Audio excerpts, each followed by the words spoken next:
The Traitors was one of the big TV hits of the last year, with up to 8 million viewers gripped by events in the castle.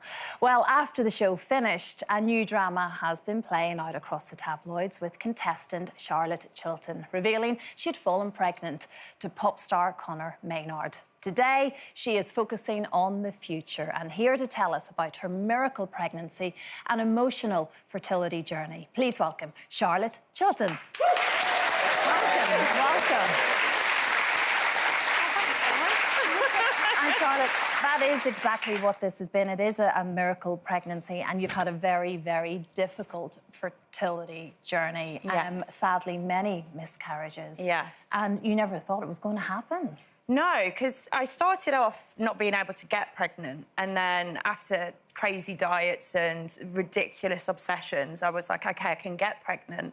But then the next problem was I couldn't stay pregnant. It just, every time it just kept passing. So you had 7 miscarriages? Yeah, 7. So it was a lot to... By that point, I'd kind of hit my lowest, and I decided it just wasn't worth it. And speaking with a fertility doctor, because I did an IVF run, and they gave me the lowest dosage, but it made me so unwell. They didn't really recommend me doing it again. So I just went, oh, you know, I've got 2 Cocker Spaniels, I'm going to have the time of my life. And it all just, then it come as a shock. And really, that's what sparked you into doing the Traitors, in fact. Yeah, yeah. Well, you think about it. If you've got children, to go away and film something for weeks on end, yeah, you wouldn't have been able to do that. So I just started trying to seize the day on different opportunities. So, yeah, it's a bit of a shock when, like, obviously that happened afterwards. But I wouldn't have been on Traitors if I'd actually conceived then, for sure. I want to ask you though, Charlotte, having wanted a baby for so long, yes, and having had such a rough time, really, how did you react when you did discover that you were pregnant? So, you know, when you watch the movies and she screams, it was really like that. My mum had to talk me into having a test because I was like, well, why would I bother? And even in my head, I kind of thought, if I do test positive that I'm pregnant, well, what's the point? It's not going to stay. So do I really want to know?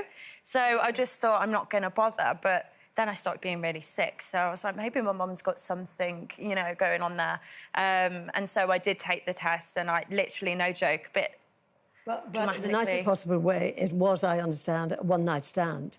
Yes. So that makes it all very different, doesn't it? Oh, yeah, especially when you've done 5 years of trying to get pregnant, doing everything everyone tells you, and then it just happens off, like, with no planning and a lot of alcohol in my system. I'm just thinking, why did I go 5 years, like, giving up drinking and things like that? So, yeah, it was a real shock to me.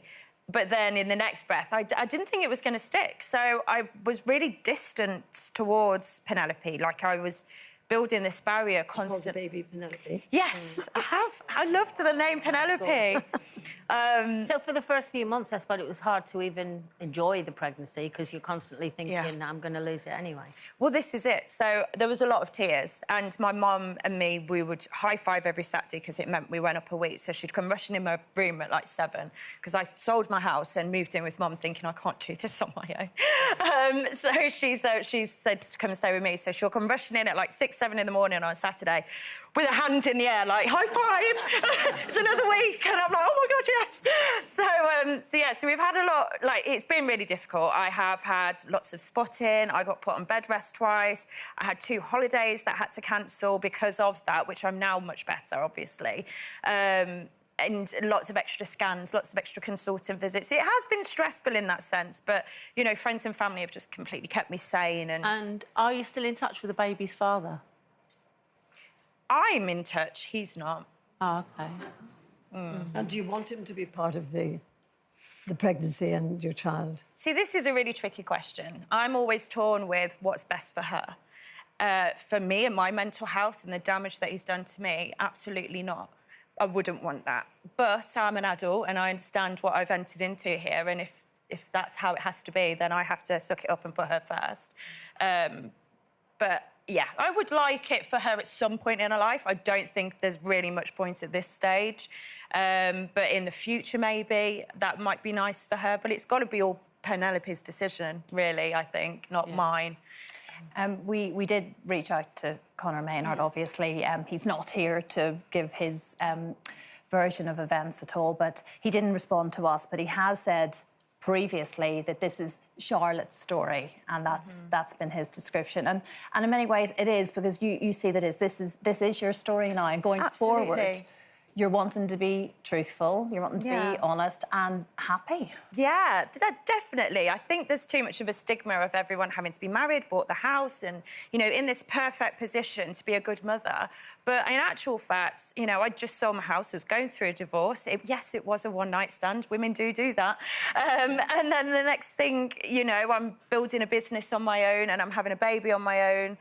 It is hard, but it is about me and her now. It's not about the fact I was on a show or... The Traitors cast have been a massive support, haven't they? Yeah. So... Yeah, they are literally like an extended family. I know you get all this talk when people do these shows together, but genuinely, like 1 a.m. crying on the phone. I've been sat at Johnny's with Miles when I really thought I couldn't do it, and I was getting quite a my head was banging against the wall with Conor. I really needed them. Diane's been a massive help as well, just kind of telling me I can do it, making me feel like empowered. But all of the cast, Molly and Jazz, like, you know, they're like little sisters that are just cheerleaders for me. And yeah, I'm really lucky. Majority of the cast have been fantastic. I think it's going to be a Traitors baby. It is. Next series, they'll say, this is our new traitor. I want to get a little wig on her and make a little mini Claudia. That I've got this image. I'm just going to have her sat there with me when they actually. Yeah, I don't want her with the hood. I don't want like go with the wig instead. Absolutely, yeah. But I think that's what made the whole series so brilliant. You could see those links between all of you, and then it was so hurtful when you discovered you can't be a traitor, can you? I know you weren't, but you know, it must have been those moments. I think that's what made it, as the viewer, so brilliant this time around. It was definitely fantastic. I think as well because they've cast real people. Yes, no one's gone in there. And you can't second guess it. You can't play the game, really. No, you have to take people at face value, and because everyone who's gone in there hasn't, you know, you haven't got purposely people in there to cause corruption. It's a lot to take in because you sit there and you think, well, who's the baddie then? But there's no one who stands out at all. No. So you just go a bit insane trying to work it out. I just thought if I'm good at the missions, they'll keep me. Exactly. So I just did the missions as much as I could. Absolutely. Well, Charlotte, thank you very much. And best of luck with everything. Thank you. Penelope, we know her name, we know her already. Penelope. Exactly. And when's your due date again? It's the end of the year, isn't it? 2nd of November, okay. Oh, gosh, that comes very fast. I'm so scared. Oh, my goodness. Wishing you the best of luck. Charlotte Chilton, everybody. Thank you.